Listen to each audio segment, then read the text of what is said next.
Om Sthapakaya cha dharmasya sarvo dharmo swarupine avatar varishthaya Ramakrishnayo te namaha.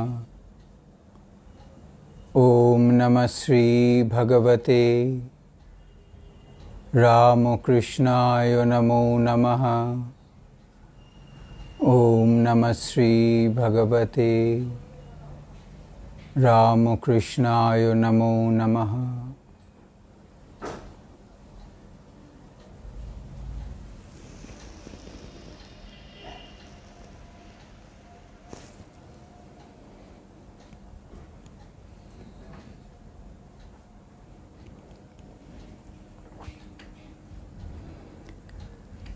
A very good evening to every one of you.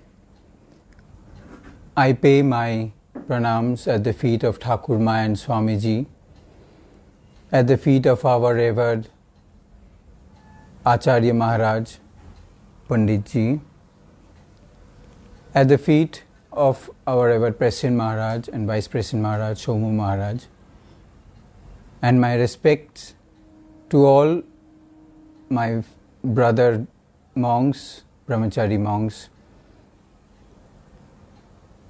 and a very good evening to everyone present here at this evening. It is indeed a great opportunity for me to be here in front of you and as requested to deliver some spiritual discourses on Swami Vivekananda.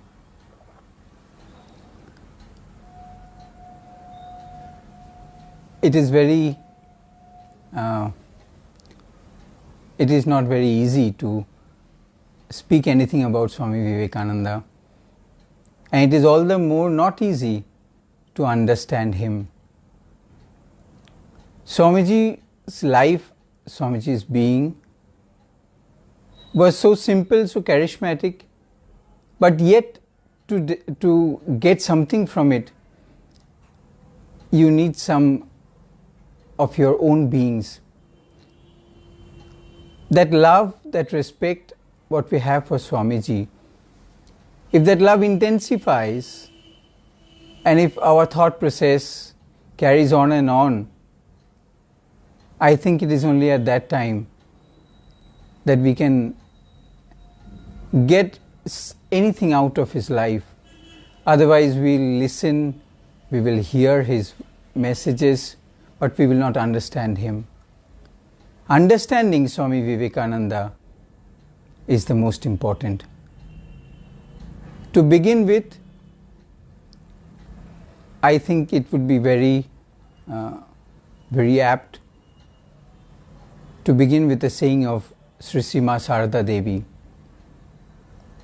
where she says in Bengali, Je jar shetar, juge juge avatar, which means whoever comes with the Lord as the avatar,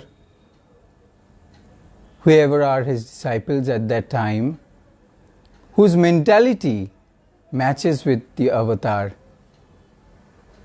they are the very close ones of him. And to be very frank, some people who could understand Ramakrishna Paramhansa Dev by his grace were his disciples, those 16 disciples, and Swamiji was the prime of them. In the words of Swami Vivekananda, where he tells about his own self, he says that Ramakrishna Dev led his life and he left it for me to preach it, to simplify it, to make the meaning of it. Swamiji not only merely preached the sayings of Ramakrishna Dev, of Thakur, but first what they did was that, if we see it very closely, they lived with the Lord, as Swami Chaitananda says. They lived with the God. But still when Thakur passes away, we see the disciples of Thakur, they are immersing into tremendous austerities, into tremendous meditation. But what was the need of going into so much of hardships? What was the need of meditating so much? They had seen the Lord right in front of them. They had seen Him, they had felt Him, they lived with Him. But still, that was required, because whatever they heard from Him, whatever teachings they got from the Lord, it was necessary to digest Him, to imbibe it within themselves, to understand Him, and only then they could give it up to the world. Because when Swamiji says that what I have got, what I have heard from Thakur, if he gives me the day, that will be the day when I'll preach it to the world.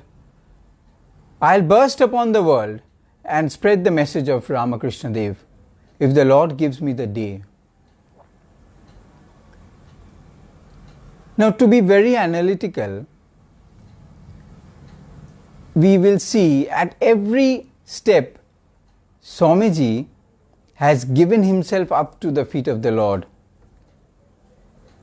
When he says, if the Lord gives me the day, if Thakur gives me the day,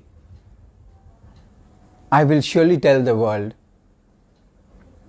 So much of surrender at his feet, that is what is very much required. Otherwise, Swamiji, he was one of the prime rishis of Saptarishi. Thakur had come to the world and had asked him, I am going, you will also have to come with me. But he is not saying that, yes, I will spread it. He is saying, yes, I will spread it if the Lord gives me the day.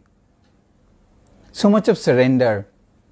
That is why Sarada Devi says that whoever comes with the Lord, whoever comes with the avatar, it is only they who can understand him. And vice versa, those who come with the Lord, the avatar, he can explain himself better to them.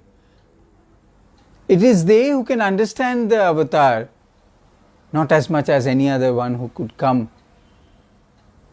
But that is why this time these young disciples, these monastic disciples had come with the avatar, so that they could understand the Lord, what He had to say. Not all that what we can hear from the Lord, and it is not so easy that we will understand it. But they had that capacity, they had that mentality that matched with the avatar. They had that mentality. So whatever Thakur said, they could understand it. Here arises a question, that if Swamiji understood, or other brother disciples, they understood the words of Thakur, then why were they so much... Swamiji didn't accept Thakur at first. There were so many questions and he went so much against the words of Thakur, that Thakur at one time he was very much displeased, and he prayed to the Mother Kali that if Naren carries on being like this, Mother, please take him away from here. We have also heard from the words of Swamiji that whenever you have a guru, you must test him. This saying, we almost 80% of us, we have remarked this, we have taken it from him, that no, if we have to make a guru, then we must test him. But please think over it, that who can test others?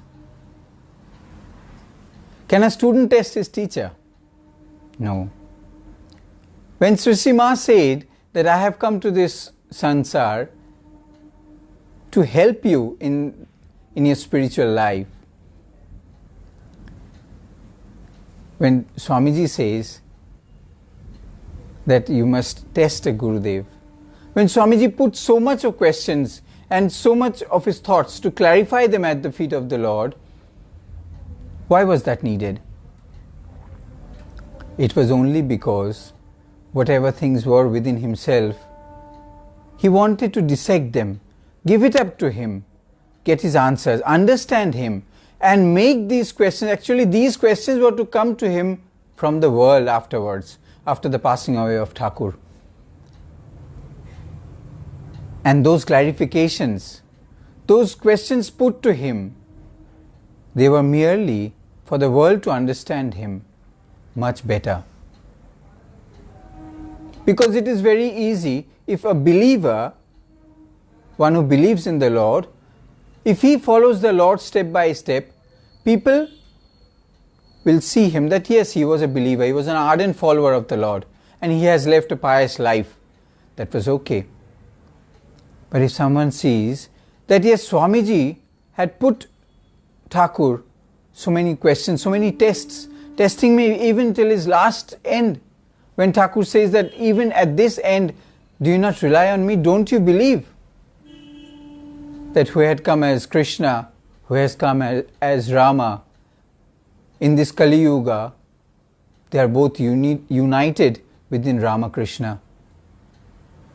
It was because of him that Thakur gave up so many messages and so many thoughts and teachings for this world. In the Gita you will find Dugdham Gita Mritang Mahot. That milkman, when he milks that milk from the udder of Gomata, it was just like that when Swamiji and his brother disciples, they were milking that milk from the udder. They were milking, they were getting up that knowledge, that they were getting up those blessings from Thakur for this world as the message of Thakur, and which followed for so many years. As Swamiji says, it will go on for thousands of years. So this is what, to understand Swami Vivekananda, we must first realize that they were so intimate with the Lord. So one may ask that if we are not intimate with the Lord, we didn't come with the Lord, so will we not realize Him? Will we not understand Him? Now, being physically with the Lord and being intimate with the Lord, everyone can be intimate. As when we pour oil from a container, you see there are no bubbles in that oil flow. Our thoughts should be that in that way, where there will be no bubbles, there will be no other thoughts when we think about Lord, when we think about God, when we think about the divine. And that thought procedure, slowly and slowly, it continues. Previously, at the beginning of the day, maybe it will go on for 5 minutes. It may go up to 10 minutes to 15 minutes. Slowly and slowly, as we practice, that thought about that Lord, that where we feel, we have that feeling that we are so intimate with Him. He is one of our very own. We cannot think anything other than the Lord. As Swamiji says, that I feel Him every moment. Whenever, as when he had been to Chicago, in the nights when before the lecture, he doesn't know what to say. He prayed to the Lord. And the people from the other rooms, they literally heard that yes, Swamiji was speaking to someone. They didn't know who it was. Later on in the day, in the morning, when they asked Swamiji, who was in your room? Who were you speaking to? It became very clear. So at every step, this surrender, and when the Lord holds the hand of His followers, then they become very intimate. The thought about God, the thought about the divine, it is not only that we will take out some time from our daily works, from our daily routine, and we will devote that time to the Lord. To begin with, that is okay. But slowly and slowly, as this practice goes on, we will see that the whole day passes on at the thought of the Lord. And even when we go to sleep, that is the time also when we are thinking about Him. When we go into this thought, we will find that whatever is happening, it is not that we will have to leave all our works and we will have to sit and only pray to Him. No, never like that. In every works of life, in every footsteps, in every breath that we take, this thought procedure can carry on. We can think about Him. Whatever we are doing for the Lord. If we grow on this mentality, then slowly and slowly we will find that strong bonding with the Lord. Very strong bonding. And that is where we will start realizing that He is not a stranger to us. He is not somebody who we can see in the photographs, but He is one very close. He is within ourselves, and He is so close that we can't see Him. In many of the previous discourses, I like to say that what is very close to us, what we can see through our eyes. We are seeing this whole world. We are seeing this vast sky. We are seeing something even through the telescope. We are seeing through these eyes. But we say that no, we don't see God. How can we see God? I will like to say, God is so close to us that we cannot see Him.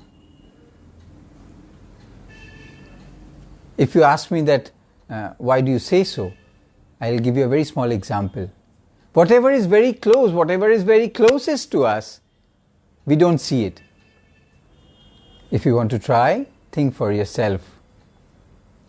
Whatever is so close to our eyes, it is the eyelids that is so close to our eyes. But can you see the eyelids? You can't see the eyelids. But are they not there? They are a part of our body. We can feel it, but we can't see it. It's so close. It is within ourselves. God is also so close. Ramakrishna Paramhansa Dev was so close to Swamiji. He was so within himself that Swamiji couldn't step one step outside Ramakrishna Paramhansa Dev. And when one becomes so close to him, it is all the strength. He has so much of control over him. He can love him. He can show his anger on him. Whatever, everything what he has, he can show it only upon him. Because other than him, there is nothing else in the world which he calls his own.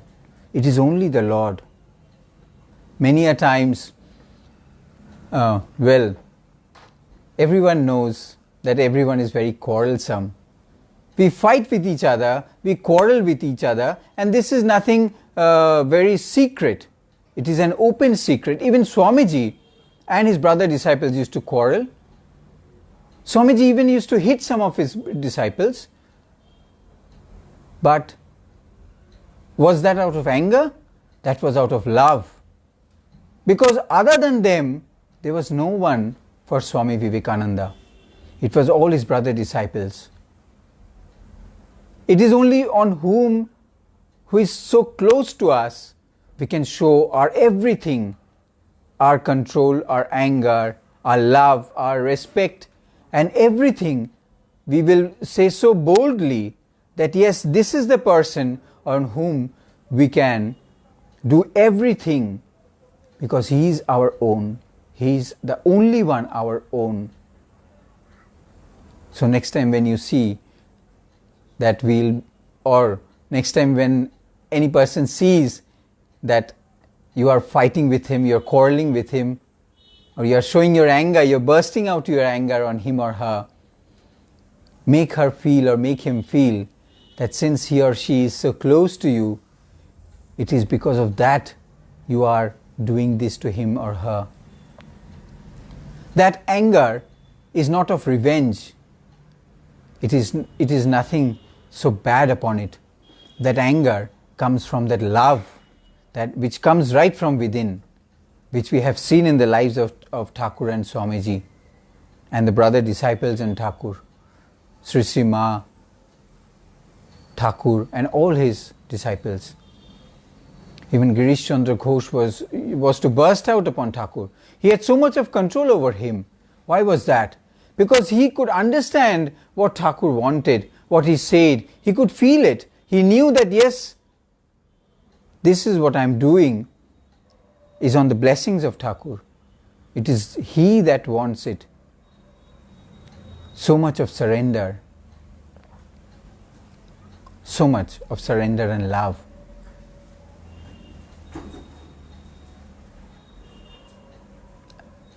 If we go further into this discussion, we will see that Swami Vivekananda was not only a body, he was not only a form for us, but he was a formation.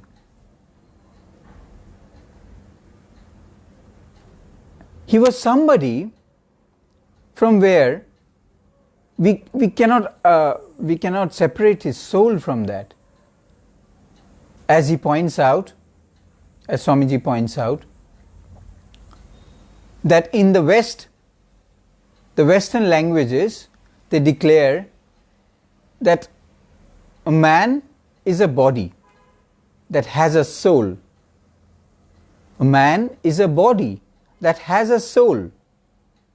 But the Eastern languages, they say that man is a soul that has a body. Man is a soul that has a body. It has a formation in this world at this time, but it is the soul that is intimate to the man, not that body, because the body rests in this world. It perishes in the five elements of this world. That man goes away. But that soul remains. That soul remains within us, that memories remain with us. His teachings, his works, everything remains here, among everybody here. So it is not that man is a body, man is a soul. And this very thing we find in Swami Vivekananda. So many years he has passed away. His mortal body has perished in the five elements. But you see, even today, we are at this present hour, at this very minute, we are also sitting here and discussing about Swami Vivekananda. What was in him that drove us, so many people, after so many years, and year after year of thousands of years to come, we will still discuss Swamiji. We will still discuss Thakur and Ma and her teachings. Because the soul has remained. And this soul, if we go into its depths, it is omnipresent.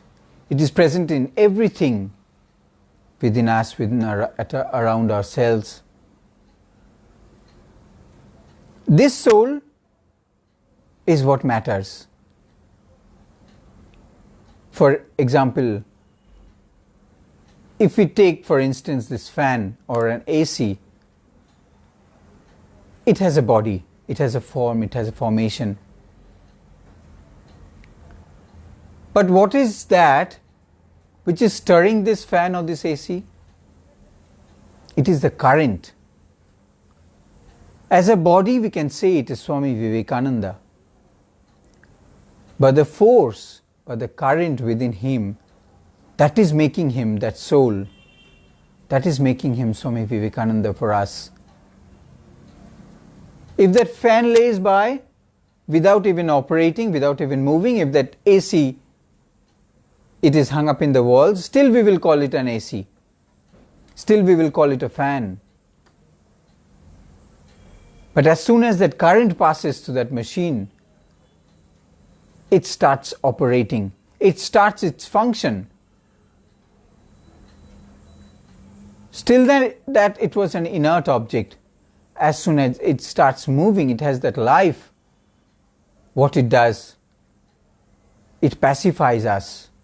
A person coming from that hot world outside, he comes and sits under the fan. That fan will not give him air. That will not cool him. That AC will not cool him. But as soon as you put on that switch and the current passes to that fan or to that machine or to that AC, it starts operating. it is then that we get that cool breeze which satisfies us. That AC starts blowing that cool air, and that is when we feel cool. Just like that, Swami Vivekananda wanted us that we understand his inner self, that we understand that spirit within him, that will unify us with Swami Vivekananda. That will unite us to Swami Vivekananda. Because he urged his followers that you get my teachings, you get my learnings, and you become a greater Vivekananda. And that was what led him to say that if another Vivekananda comes, only then he can understand what this Vivekananda has done. Why? Because you have to be one with it. You think that he is Vivekananda and I am myself. That will not do. When you can feel that yes, I am Swami Vivekananda, I can put myself into his boots. I can feel which situation he had to face, what he had to do for his Lord, how he felt, how he cried for the world. After seeing the miseries of his fellow people, after seeing India perished under the British Raj, and so many years of suppression, he went to the West and he cried for the Indian people. He went to the West and he couldn't sleep on the pillow beds. He slept on the floor. Why was that? Because he felt one with the people of India. He felt one, that same heart, that same soul. That is why his heart cried. That is why he cried. His heart ached for the people of India. When Swamiji says that I don't know what is happening, I don't know what is wrong with me, but I can feel that my heart is being enlarged, my soul is being enlarged, and I can feel the misery of so many people. And we have a solid proof of it also. When a great disaster takes thousands and kilometers away, and Swamiji gets up in that night and he starts walking around. His Sevak Maharaj, he gets up and he asks, what happened, Swamiji? Will I get you some tobacco? Will you get you some tamak? He says that something must have happened very serious, a mishap must have taken. I felt that jerk within me. And that very next morning it was seen. Everyone knows about that incident. How could that happen?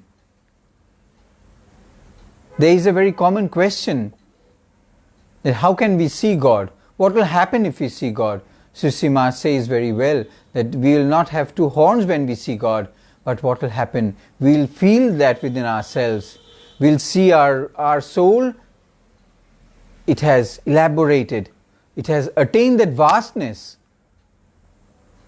It has attained that vastness where you can not only feel only for your own self, where you can feel for the whole family. You see the misery of everybody around us. To come to this very time, you see what happened to this world during this disastrous COVID-19 and this disastrous storm Amphan. Everyone is thinking about the bad aspects of COVID-19 and this disaster, that it is such a disaster that is coming onto the civilization. It's killing so many, taking away the lives of so many people. It is very true, it's very sad that so many people are dying. But side by side, this COVID-19 disaster, this pandemic, has also brought us to one plane where we are forgetting about our own self only, and we are thinking about our locality. We are thinking about the people of America, we are thinking about the people of Russia, we are thinking of the people of China, and everywhere, and also at our sides. That what will happen to them? You may say that we are taking the protections for ourselves only, but it is not always like that. You are thinking about that person also at the side, that if he is also protected and I'm also protected, both of us we can stay amicably. Can you tell me that after the coming of the asuras in this world and after the coming of these avatars, how many time we have spent our valuable time thinking about others? Everyone is saying that we are becoming so self-centered. We are not thinking about anything other than ourselves. But you see the good aspect of COVID-19 and these disasters, where we are taking time to think about others. So many people, in fact, the whole of India and the whole world, they had come on to this plane where they at least prayed, even if they couldn't do anything of their own selves. At least they joined their hands in prayers for their fellow brothers, whoever is outside, whom they haven't met ever, whom they haven't even seen, but they were praying for the whole mankind. I think that is what Swami Vivekananda wanted. I think that is what Thakur wanted. That yes, there should come a time, maybe it is coming out through a disaster that is very pathetic, but you can't only hold on to that so many people are dying. These positive thinkings coming out of this time, we will have to live on with these positive thinkings. We will have to go ahead with these positive thinkings. That yes, we have lost the lives of so many people, but with this positive thinking, we can also stop taking away the lives of more people. With this feeling that we have to do something for the others also. What Swami Vivekananda did, he told Sri Sri Maa that, "Ma, I am going away and I will not return unless I feel that I am a human being. I am going away, Mother. I will not come back unless I feel for myself that yes, I am a man and I can feel for others." Those were the starting days of Swami Vivekananda. That was the starting days of Narendranath, which was slowly and slowly transformed into Vivekananda. How did the transformation happen? Was it a miracle? It was not a miracle. It was not a magic. We have seen Swami Vivekananda toiling the whole of India, going from the Rajas to the Sudras, going from the poor to the villagers, staying with them, talking to them, feeling them, eating at their hands. And at that time, he put aside all the norms of our society, which barred us, that you cannot do this, you cannot do that. And they barred us on the pretext of religion. But religion never bars anyone. It never prohibits us to do a good act. The basis of religion are some practices, some rituals. Yes, of course, that is religion. But the meaning of this the significance of these rituals are not that you will be confined within those rituals. Otherwise, would the saints, they were seer saints, and whatever we have in our Shastras, whatever we have seen, whatever we are following in our day-to-day life, all the pujas and all the rituals which we call religion, do you think that the seers, those sages, those saints, they were so short-sighted that they wanted mankind to be chained up in those rituals? When they could see, when they could foresee the world, when they could foresee time, do you think they were so mean-minded that they would do this for us? Never. They did not do these rituals. They did not write out these rituals for us and want us to be chained up in these rituals. What they wanted to do was get out the meaning from those rituals. Why are we practicing these rituals? We are calling it in the name of religion, but why are we practicing? We, today present, whoever here in this evening, I think even a single person in his whole life, or till in his whole so many years, at least they have performed one single ritual. But can you tell me what was the significance of that? Maybe he didn't like. I have known some people who have those holy. He was a Brahmin, and he had that ceremony where what we call that poite. He had this holy thread around him, and as soon as he got up from there, he folded that holy thread and he kept it aside, and he said that no, I cannot follow it.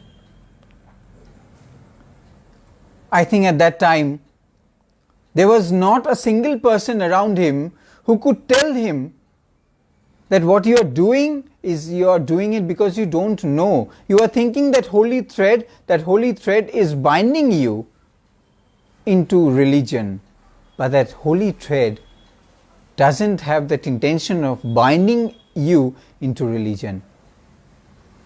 It will liberate you. We as sannyasis, we as monks, when we were brahmacharis, we had that shikha and we had that holy thread around us. And when the time came up for sannyasa, we gave up that holy thread. We gave up that shikha. Why? Because that taught us that it was the time when you are liberated. You see the significance of sannyasa? When you have mud, everyone has seen a brick furnace where bricks are made. How are the bricks made? Bricks are made out of mud. Laborers are toiling day and night. They are making those into shapes. They are getting out that mud, taking out all the stones and extra particles from it, and they are kneading it. And they are getting out into small, small shapes. And then they put it into the oven, that furnace, where they are baked. They are baked and they are made strong, so that when they come out of that furnace, they are ready to serve the world. Previously that mud was within that 5 elements. It was a part of that 5 elements, which is here in this world. And now that brick is a transformation of those 5 elements. Narendranath, he was within this world. He was brought up in this world. But Swami Vivekananda, I think he was not within this world. He was a transformation of Narendranath into Swami Vivekananda. And what helped him? How was that transformation possible? That transformation was possible by the heat, by that tenacity, that tapasya that Ramakrishna Dev, that Sri Sri Sarada Devi gave it to him. That was how those 16 young aspirants, they grew up to be a banyan tree. Everyone, not only Swami Vivekananda. We usually say this about Swami Vivekananda, that yes, Thakur wanted to become a huge banyan tree, where the people of the world will come under the scorching heat, come from the scorching heat and pacify themselves. But I feel that big banyan tree was made by Thakur out of all those his disciples, those all 16 monastic disciples, and not only those sannyasis, even the Grihi Parshads, those devotees, those Grihi Parshads who were with the Lord. Swami Chaitananda says that God lived with them and they lived with the God. It is so meaningful. God lived with them and they lived with the God. It is vice versa. Otherwise it can never happen that the thoughts, the messages of an avatar can be passed on. It is only that time comes when both each other, they feel for themselves that they can understand themselves, each other, and pass on and elaborate and flourish, and they give up to the world. It is only at that point where the mentality matches. I'm coming back again from where I started. But I feel this is the truth. Otherwise it wouldn't have ever been possible. Swami Vivekananda wouldn't have been possible if he didn't undergo the tapasya under the guidance of Ramakrishna Dev. Tapasya means to endure that tap, endure that heat. Meditation. Everyone knows, well, if I go back to small incidents, it will make you understand the lives of these monastic disciples of Thakur. What I was calling tapasya. Maybe everyone may feel that yes, they meditated, they concentrated for long hours, and that was tapasya for them. Well, that was not only meditation. Tapasya does not only mean meditation. Do you know how hard times Swamiji spent with his disciples at Baranagar Mott? Do you know what hard times Ramakrishna ji spent at the beaches of Madras? Do you know what hard times Latu Maharaj spent? If we go through the lives of these holy people, these aspirants, even one single life can drive us to the depths of spirituality, to the depths of religion. What the seers, what the sages, they gave us within that religion only meant us to break those shackles of religion and dive into spirituality.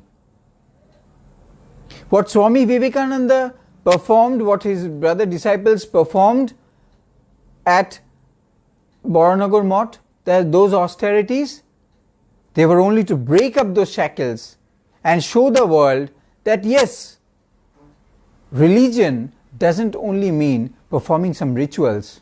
Religion it is the outer showcase of spirituality. You have to come inside. You have to remove those glass panes and see into that showcase what is inside that showcase. What is so precious, what is so valuable within that showcase that those glass panes are guarding it. What is inside it? Those people who can see a showcase and see that inside that showpiece or that whatever valuable is within it, and they are only satisfied that yes, we have seen what is within that valuable, within that showcase. But there are also some people who take the trouble to remove those glass panes and see for themselves what is that precious thing within that showcase. Feel it, touch it, take it in their own hands. Feel it with their hands. Turn it around and see what is it. Understand it. When we go to a museum, we are also satisfied that yes, we have seen so many things. Actually, they don't let us touch those objects in that museum. That is another point. But if we can study those showpieces, if we can get into the meaning of those relics, then we will understand why are they kept over there. They are kept over there for us to come and discover them. Those things are kept so precious in that locker or in that showcase so that we can remove those glass panes. And Swami Vivekananda did this very same thing, that he removed those glass panes from the faces of religion and showed that what inside that precious object inside religion was spirituality. It was spirituality, and we will have to dive into spirituality. When we dive into water, what happens? We go into its depths. That water, it wets us. Our whole body wets us. We are all drenched in this water. Even some people, they inhale water, even they drink that water. They don't die. Of course, you have to know swimming. But that is what diving into means. Dive into spirituality. If we dive into the depths of spirituality, we will see that the entire life of Swami Vivekananda was meant for this only practice, that for the people who come after him, he left a life so demonstrated, he left a life for us so simple and so elaborate that we can all dive into it and understand him. It is by his blessings alone that we can understand him. That is for very sure. But we will have to take ourselves and dive into it. We will have to dive into the lives of Swami Vivekananda and understand him and take him within ourselves, take full control of him. And yes, we will say that Swamiji, now you direct us. As Swamiji said, that I am mere puppet at the hands of Ramakrishna Dev. If Thakur wanted, he can make lakhs and lakhs of Vivekananda out of upon his own will. It is very true. It is very true, I tell with so much of strength, with so boldly, that it is very true only when you can surrender yourself, when you can feel that I don't have anything within me which I can call my own. I don't have any as such quality which on which I can boast on. But I am a mere puppet at his hand. Whatever he says can be done by me. You must have that surrender. If you can surrender, you can also say that yes, God can create lakhs and lakhs of like me. It comes only on that surrender. At this time we can only pray at the feet of the Lord. I think we are running out of time. It's almost an hour. That at this very time we can have no other prayer other than that, O Lord, you please guide us. And by your grace and by your blessings, you please unfurl yourself to us, make us understand what we wanted to know. If we have that urge, if we had that wants, that yes, I want to know you, Lord. Yes, I want to feel you. Please unfurl yourself to me. You will see at some point or the other, you may not even imagine, you may not even register at that time that why is this happening with me? It was because some of your very intense prayers from within your heart that the Lord has unfurled yourself unto him and make us understand that he is so very close to us. Sister Nivedita, she is saying about one of the practices of Swami Vivekananda. She says that a strange way of teaching was of Swami Vivekananda. It was that you didn't have to go to him and say what you wanted or ask him questions. It was one of the teaching procedures of Swamiji, that even if someone had come to him and without even any exchange of any words, it used to happen so naturally that the person who had come to Swami Vivekananda with a certain mentality, it was by the grace of Swamiji or maybe by his powers, that mentality slowly and slowly changes. And he may not even understand that yes, this has happened, and that when that person goes out, he is going out as a transformed person. Sister writes that yes, this was one of the very strange ways of teaching of Swami Vivekananda. The same thing happened in the life of Swami Brahmananda. There is an incident when Swami Raja Maharaj, Rakhal Maharaj, Swami Brahmananda, he was sitting in one of his discourses in the evening, and two couples came to him with a lot of questions in their minds. They came and saw that Raja Maharaj was sitting in a place so quiet, so calm and so pacified, yes, yet so intense into his thoughts that they didn't have the guts to say anything. They were also sitting over there, very quietly. Raja Maharaj didn't even utter one sentence, he didn't even speak to them. And after a long time, they thought that it is time for us to leave. And when they left, they found within themselves all that turmoil with which they had come to Raja Maharaj. They were also pacified. All the questions were answered. This is what happens when these people, they have within their surroundings a vibration or an ambience they create within their surroundings, that you don't have to come and ask them. Automatically, when you come into that ambience, when you come into that radius or that radar, you will have that feeling. So many things change within ourselves. This even happens even today.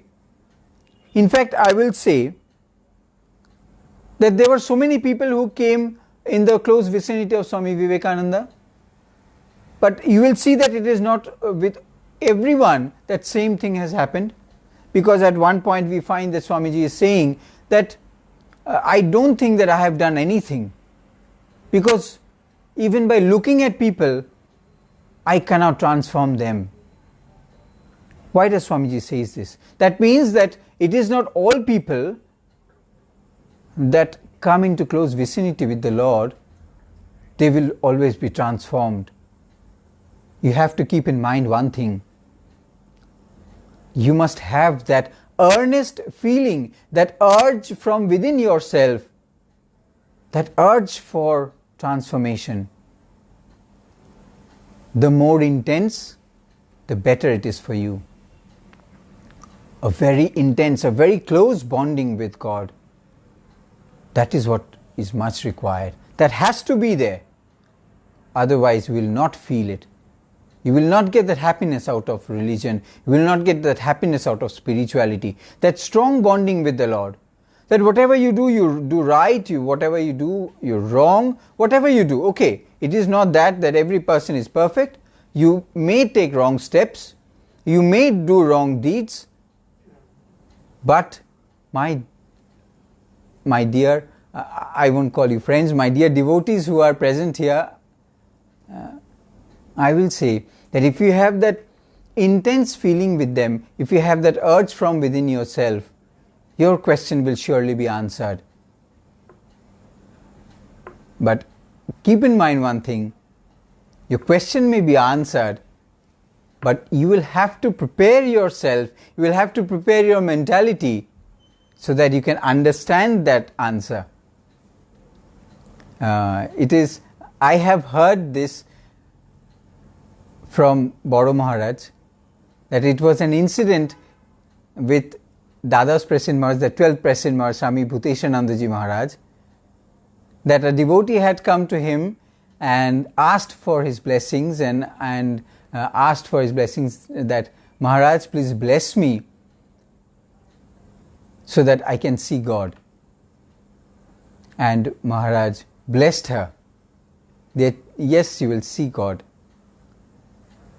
When that lady came to Boro Maharaj and when she said that, yes, I am so happy today that Maharaj has blessed me that I can see God, Maharaj asked her, you asked Revered President Maharaj that you can see God, but you didn't ask him that, Maharaj, please bless me so that I can understand God. Understanding God, not mere seeing God, but understanding God is what is wanted. Not only observing a ritual of any religion is what is wanted, but getting that meaning out of that ritual is what is wanted. Understanding spirituality is what is wanted. If once we can do that, then we will see that wherever we look around us, we will not see anything other than God. Thakur says that if a person has jaundice, if he has high jaundice, his eyes become yellow, and wherever he looks, whatever he sees everything is yellow for him. But does that mean that everything loses its color and it becomes yellow? No. Seeing God in everything doesn't mean that a building will be transformed into God, or your mere pen will be God. No. But when you have that insight, you will see God within that pen. You will see God within that building. You will realize God. Not only seeing, you will realize Him. And what will happen once you realize? You cannot get out of that atmosphere. Whatever you do, you will do within that. As a small child, when the mother takes that child in her lap, and no matter how much that child wants to free himself from those hands, no matter how much that child throws his arms and his legs, whatever he does it within the lap of the mother. We are all the children of the mother. As mother says, that were anyone born other than my womb? Is there anyone else other than me as a mother? So we are all the children of Holy Mother. Whatever wrongs we do, whatever good things we do, we are all doing it within His lap. But if we do a wrong thing, we ourselves become sad. There is not any person who does all wrong things intentionally and is very happy. He may show it, he may say it, but at some point or the other, within the very core of his heart, he knows that what I did was wrong. He knows it. Maybe he may not confess it, maybe he not express it, maybe people around him may not see in his daily day-to-day works, but that person knows, because God has given us that conscience. He has given us our deeds. He has given us that liberty. You can do whatever you want, good things or bad things, whatever you want, you can do it. Well, but you have that conscience also. That will be pricking you. And that same thing we have seen in this whole life of Swami Vivekananda. Whatever he did was nothing outside spirituality. Whatever he did for us, for the descendants, for his descendants, for time to come. He has given us everything. What we need to do is that we need to analyze them. We need to use our body, we need to use our mentality, analyze the life of Swami Vivekananda, love him, pray to him, pray with folded hands that, O Lord, we don't have so much of qualities that we can understand you, but we have a strong longing that, O Lord, please at least let us in this life itself, because Swamiji says that I don't believe that if you do not attain God in this life, you will go to heaven and you will see Him. It is in this life only where we can see Him, we can feel Him, we can understand Him. Whatever we need to do, we do it in this world. Even Lord Sri Krishna, even Mahaprabhu, he came into this sansar. Why? They could have stayed up, they could have stayed in the heavens, they could have stayed in total bliss, and they could have enjoyed themselves. Why did they come here? From the time when Sri Krishna, Lord Krishna came into this world, from his small age, everyone wanted to kill him. When Mahaprabhu came here, we were so eager to attack him. We even made him bleed here, but still he didn't leave this sansar.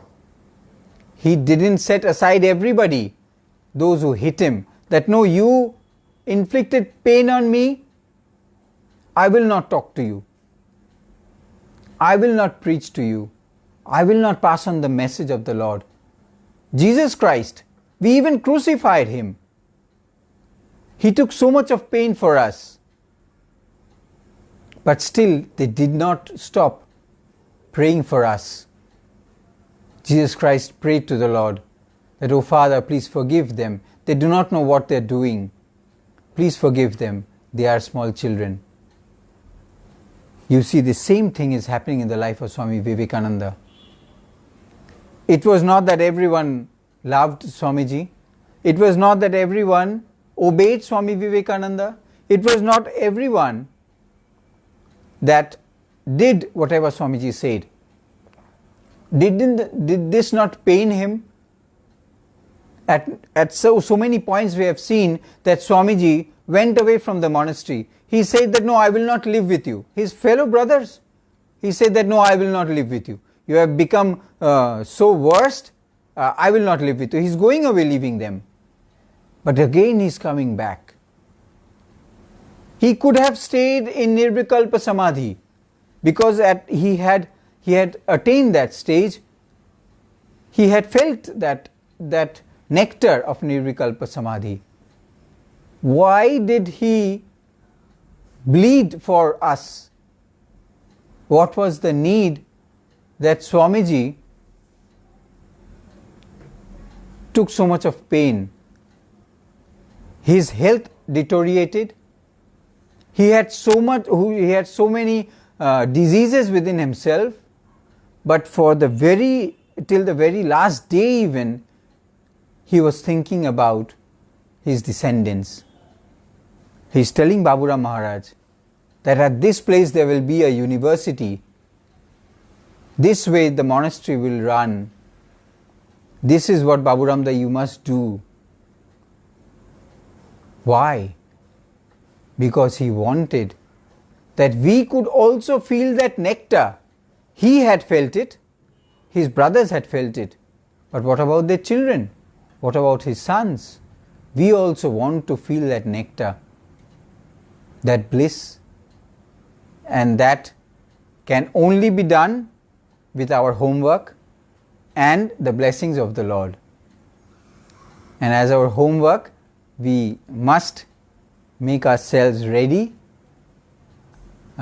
for understanding the lives of these great men. I have taken an hour of your precious time, and we will conclude this discourse here.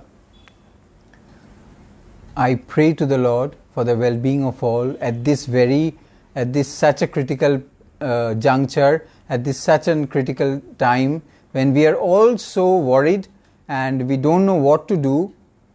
But do not panic. Take all the precautions. Do whatever the doctors are telling us, and pray. Pray and have positive vibrations, positive mentality. Pass it on to others. That will help a lot. And it is I was very fortunate that I could sit here in this evening, because it is the day when we received our monastic vows a few years back, and by the grace of our Baro Maharaj and Panditji, Revered Pandit Damodar Ashram, it was by their grace that we attained sannyasa. And I am very happy, and I am very happy that on this auspicious day I could say even a few words of Swami Vivekananda, of Thakurma and Swamiji. So I will take leave of you by the prayers of Ma, Sri Sri Ma. Jananing Sharadang Deving Ramakrishna Jagadgurum Pada Padme Tayo Sritva Pranamami Muhurmuhu Pranamami Muhurmuhu Pranamami Muhurmuhu.